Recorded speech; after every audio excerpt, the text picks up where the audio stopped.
Hey Wildcats, today we're working on surface area. Surface area is the sum of all the areas of all the shapes that cover the surface of the object.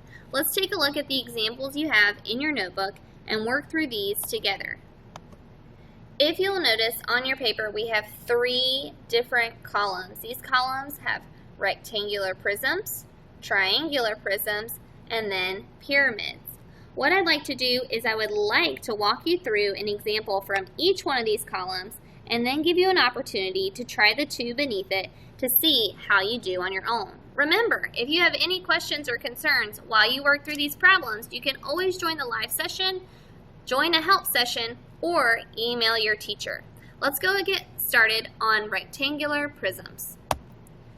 When taking a look at rectangular prisms, like shapes like this, I can think of it as opening up and seeing that I have 1, 2, 3, 4, 5, 6 different shapes that I need to find the area of. Sometimes it's helpful to make this figure right here. This is also known as a net. This is just the layout of the shape that we're working on. Also, for me personally, I would like to work with color. Working with color helps me realize what I'm doing. For example, looking at this shape right here, this is the front of the shape for me. I know that looking at the front, I have a 3 by 4. If there is a front, then there must be a back.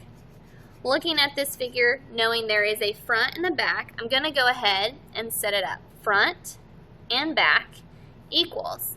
Looking at the front and the back, I know it is 3 times 4 is how I find the area. So let's write that down. 3 times 4 equals 12. Now, that 12 just gives me the value of this one right here. But we know that because there's two shapes, I'm going to take 12 and times it by 2, which gives me a total of 24. Now, if you're wanting to follow along and understand a little bit better on how I did that, I'm showing you that this is the front of my shape and the back of my shape. Also, when you draw a net, you're more than welcome to fill out what you know. For example, the value of this is 12 and the value of this is also 12. The next step I like to look at is if there is a top and a bottom. For me, I'm going to color this red. This is the bottom. This is the top.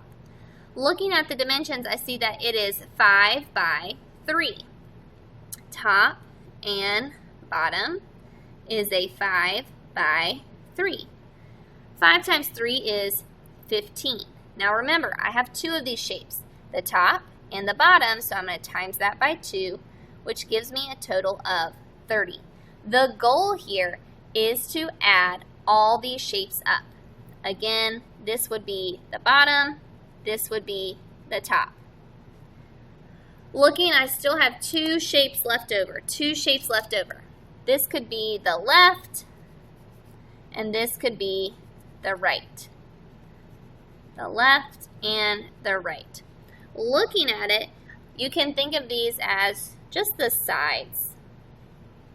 When I think of the sides, I realize the only two numbers I haven't multiplied together would be 5 times 4.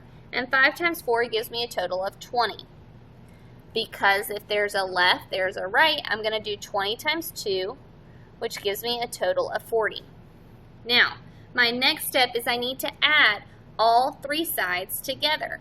So to show my work, I'm going to say 24 plus 30 plus 40 gives me a total of 94. The unit was centimeters. And because we're dealing with area, it's centimeters squared. My answer is 94 centimeters squared.